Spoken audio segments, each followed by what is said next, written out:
Değerli şagirdler, abituriyentler, izleyiciler, ikinci dersimizdə Cəfər Cabbarlının Bayıloğlu'nun əsərinin ikinci pərdəsindən danışacaq. Ola bilsin, üçüncü pərdədən də danışdıq.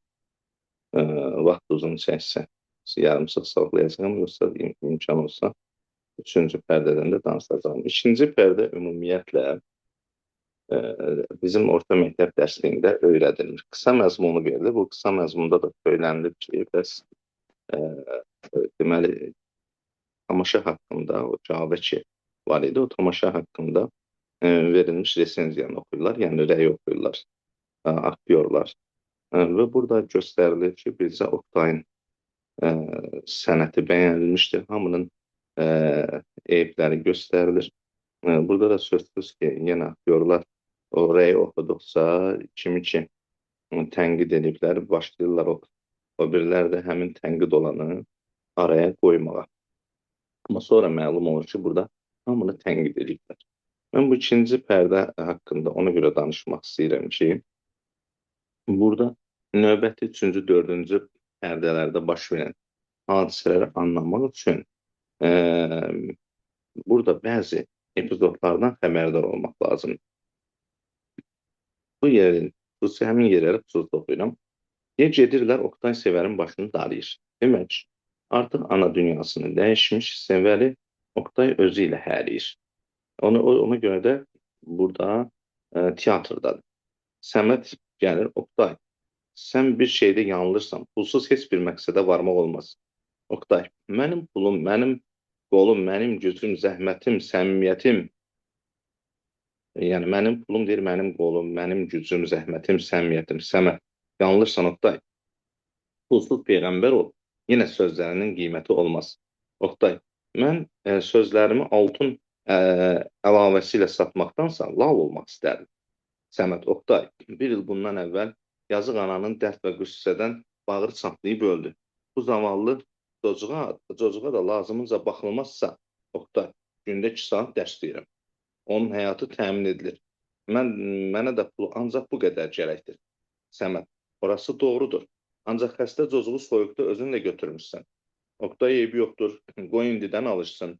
Mənim bu kiçik bacım böyük bir aktrisa olacaqdır. Səməd, halbuki bir qadın tutardın, həm sənə mane olmazdı, həm də o sabah ərə gedəcək. Bunun üçün, Oktay, bula lüzum yoxdur. Sevər sevilərsə gedə bilər. İndi get oyna, sevər gedir. Səməd, həm də özün evlənəcəksən. Sizə cəmaat onsuz da oyunbaz kimi baxır. Bir də pulsuz hansı qapıdan girə bilərsən? Oktay, baxsın, biz öz fikrini əfkar-ümumiyyə qorxusundan gizlədən qorxaqlardan deyiləm. Mən öz fikrimi əfkar-ümumiyyə qorxusundan gizlədən qorxaqlardan deyiləm. Qoy məni bəyənməsinlər, qız verməsinlər, fəqət mən belə düşünürəm, belə edəcəyəm. Səməd, halbuki sevdiyin qız, Oktay, Səməd bəy, Allah eşqinə susun. Mən dünyada qarşısında əyləyəcəyim, mənliyimi sarsıdacaq bir qüvvə təsəvvür etmirdim. Mən bir yumruğumla bütün kainatı alt-üst edəcəyimi düşünürdüm. Fəqət indi isə hiss edirəm ki, elə bir qüvvə var ki, mən ona qarşı gücsüzəm. Səməd, sanki mən sustum. Oktay, yox, söyləyin. Bu xüsusda söyləyənləri də adətən sevirəm. Səməd, mən eşitdiyimi sonra deyəcəyəm, fəqət bu da pulsuz mümkünmü? Bir qızı almaq üçün, Oktay, bəli, onu almaq. Səməd bəy, mən daha burasını düşünmədim. Mən sevirəm. Niçin özüm də bilmirəm. Səməd, insan əvvəlləri düşünməz. Oktay, əvvəlləri mən onu ideal kimi bəslədiyim həyatın bir modeli kimi görür və elə bilirdim ki, o bütün bir xalqdır.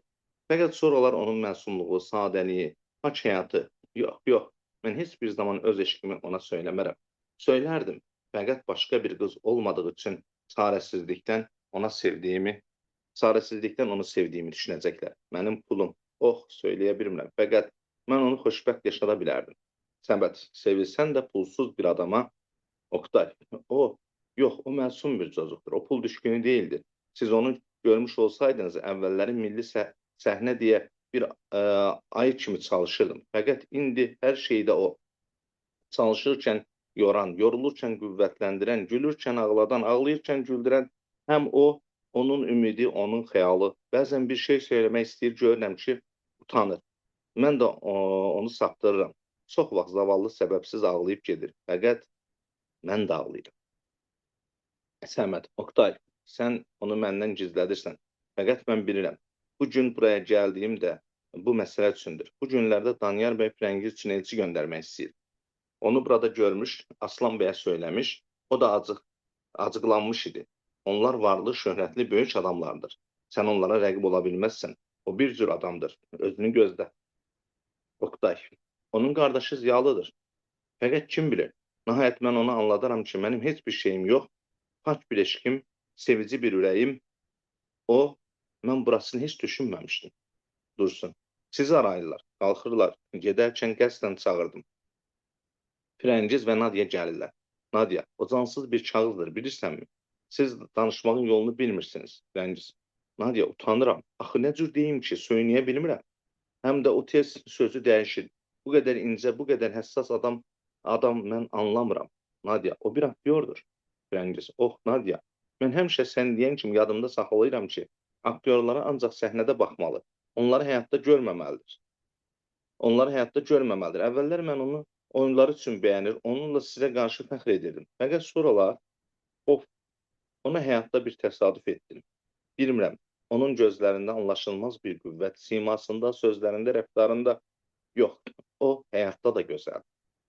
Nadia, fəqət sənin atan, qardaşın, Firəngiz, bilmirəm, könlüm məni zorluyur, mən onunla xoşbəxt ola bilərdim.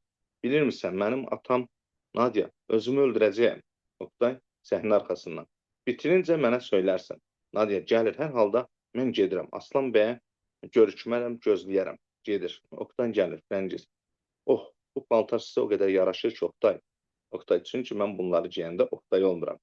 Firəngiz, heç unutmuram, bir il bundan əvvəl ilk dəfə sizi bu paltarda görmüşəm. Oh, Oktay, sizin sevdiyiniz olub, Amalya roluna çıxmağı nə qədər arzu edərdim.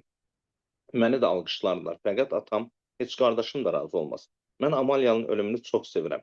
İnsanın günahsız olaraq öz sevgilisi tərəfindən öldürülməsi, Oktay, mən sizə heç bir zaman belə qaranlıq taliyə arzu etməzdim. Fəqət, Firəngiz, sözlərini də su kimi əzbərləmişəm. Oh, atam, vallah mümkün olsaydı bu saat çıxıb oynayardım. Oktay, Firəngiz, mən bilirəm ki, sən heç bir zaman aktrisa olmayacaqsan. Firəngiz, siz mənə söz vermişdiniz ki, o bıçaqla Amalyanı öldürdüyünüz yeri də mənə öyrədəcəksiniz. Oktay, Firəngiz, get yavrum. Sən bu süni həyata alışma. Mən qurbanlara möhtac bir bu gözəllik məbədinə öz bacımı verərdim. Fəqət sən gəlmə, öyrənmə. Buraya gələnlər zəhərli gülüşləri, acı töhmətləri, böhtanları qəbul etməli. Əfkar-ı ümumiyyəni, yəni hər şeyi ayaqlar altına tapdamalı. Özünü pərvanələr kimi bir sənət atəşgahının alovlu bağrına atmalıdır. Fəqət sən burada gözlədiyin həyatı görə bilməyəcəksən. Gördüyün bu gözəl paltarlar, parlaq cəvahirat, sevimli adamlar hamısı boyalı, hamısı sünidir. Orada padşahlıq edər, fərmanlar verər, altınlar paylayar, çıxınca bir parça çörək arar da tapmazlar. Sən bu həyatın görünüşlərinə aldanma, o bir həqiqət deyil. Elə görünür, o bir oyuncaqdır.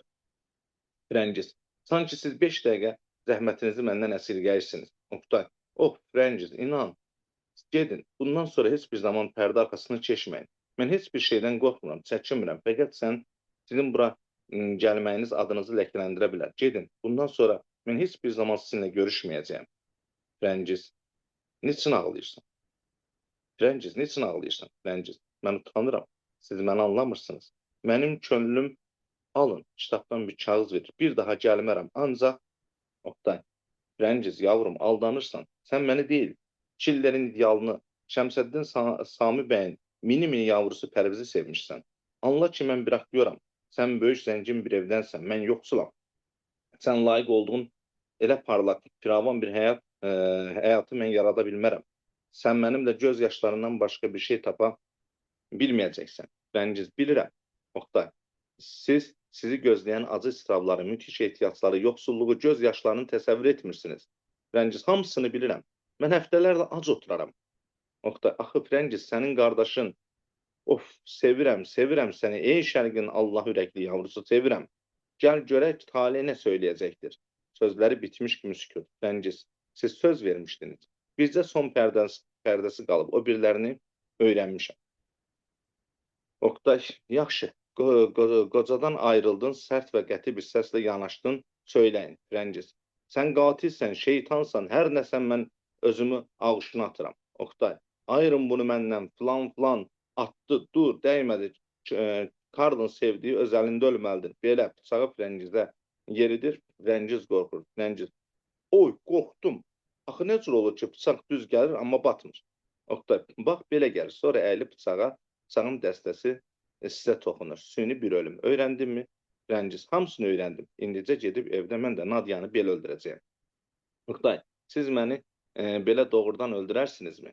Dursun. Oqtay, Karl von Moor. Nadia gəlir. Frəngiz, gəl, Aslan bəy səni axtarır. O bilməsin ki, Frəngiz burada idi. Gəl, Aslan girir, Frəngiz qorxur. Aslan, sən belə alçaq yerlərə? Oqtay, Aslan bəy, unutmayın ki, sözünü kəsib qapını bərk çırpıb gedir. Frəngiz tələsik yönəlir, Aslan da təqib edər. Bu pərdəni mən niyə oxudum? Gələcəkdə, növbəti pərdədə, bu üçüncü pərdədə ki, Frəngiz məhəbbətini danır, biz Oqtayın bərk israr elədiyini görürük ki, o düşünür ki, Frəngiz məhəbbətini danmaz. Biz bilməliydik ki, ikinci pərdədə həqiqətən Oqtaydan Frəngizin arasında bir-birlərini sevmələri barədə açıq söhbət olmur. Biz o söhbətdən o qənaətə gəlirik ki, yəni Oqtay hardasa haqlıyıq. Yəni Frəngiz onu elə bir yarı yolda qoydu. Düzdür, biz Frəngizi də qınaya bilmirik. Bəlkə də qınamaq olar. Qardaşına qarşı dura bilmir, atasına qarşı dura bilmir.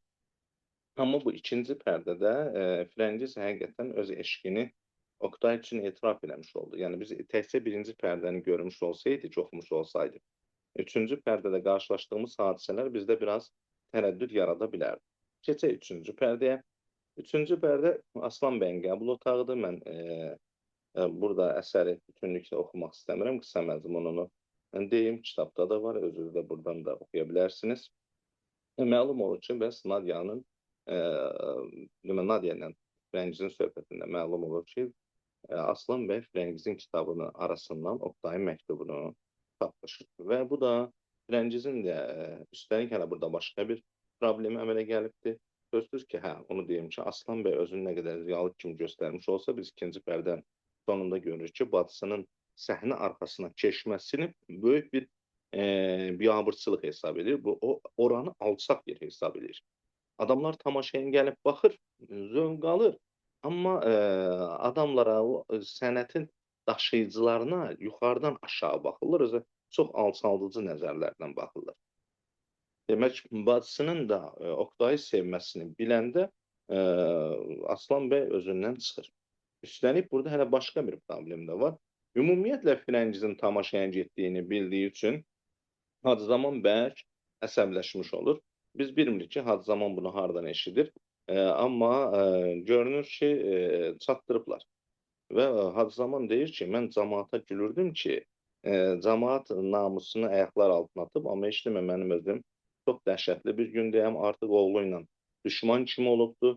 Öz-özünə belə fikirləşir ki, qırar, tökər, qızını da götürər gedər. Güya qızını belə xoşbəxt edir, tamaşaya getməyə qoymamaqdan xoşbəxt edir. Və buradakı söhbətlərdə məlum olur ki, Aslan bəy artıq bacısını Danyar bəy Qalaçıxanova veribdir. Artıq burada demək nişan mərasimidir. Nişan mərasimindən qabaq bir şeyi həllləmək istəyir.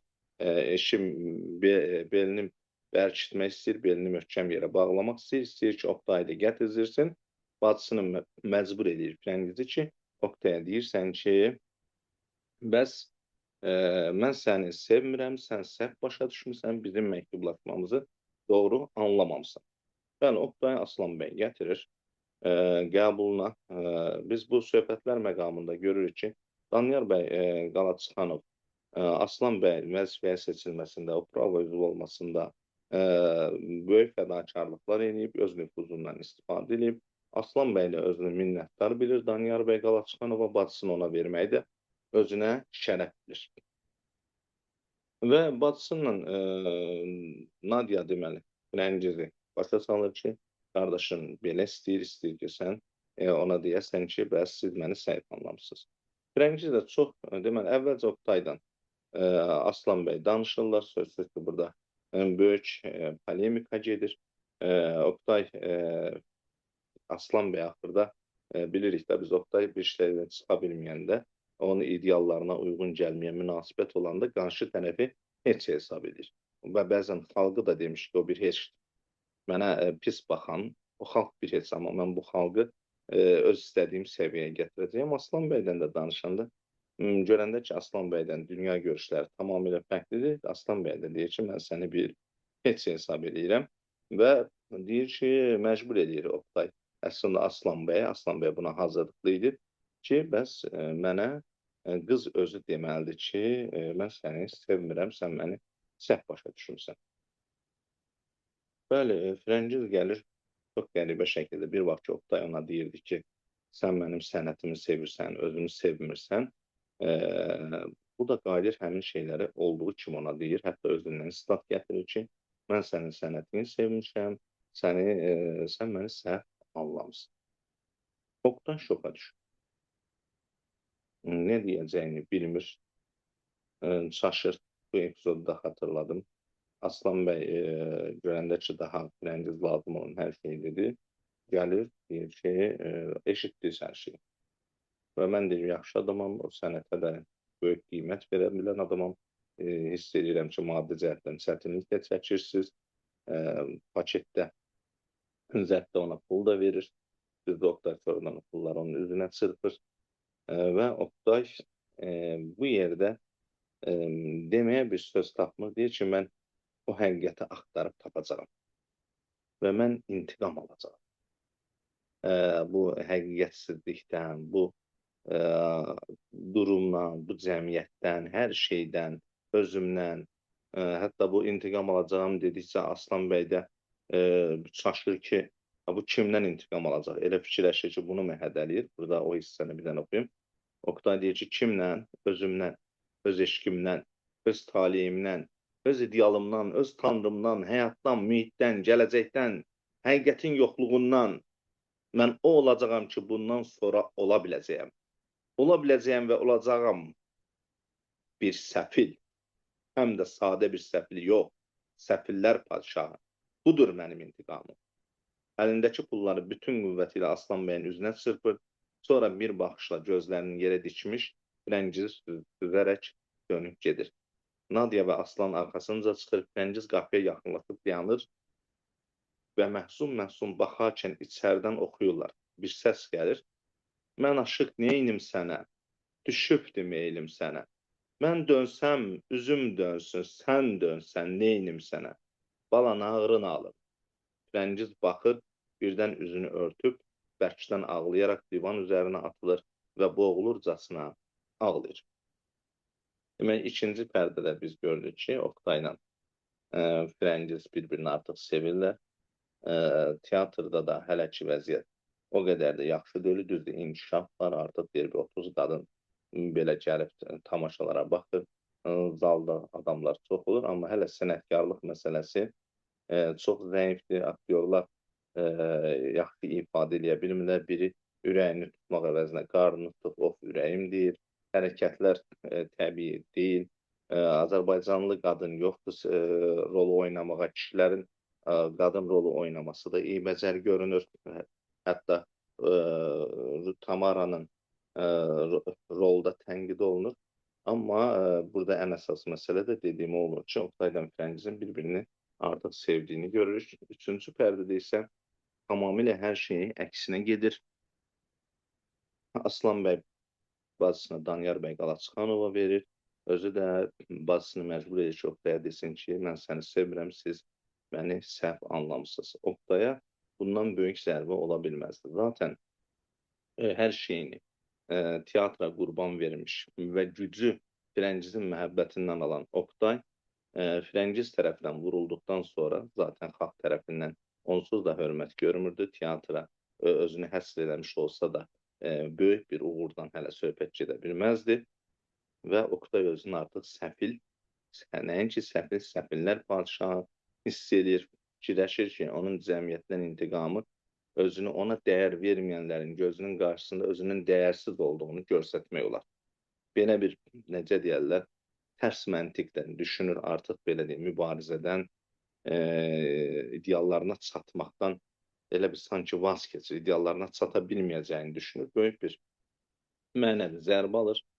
Səfil olacaq. İntiqamının bu özünün səfil olacağını, nəinki səfillər padşahı olacağını söyləyərək Aslan bəycinin evindən çıxır. İkinci və dördüncü pərdəyə keçməmişdən burada saxlayaq. Dördüncü pərdədən, beşinci pərdədən növbəti dərsimizdə danışarıq. Diqqətinizə görə təşəkkür edirəm. Əgər sizə bir faydam toxundusa, mənim üçün nə mutlu.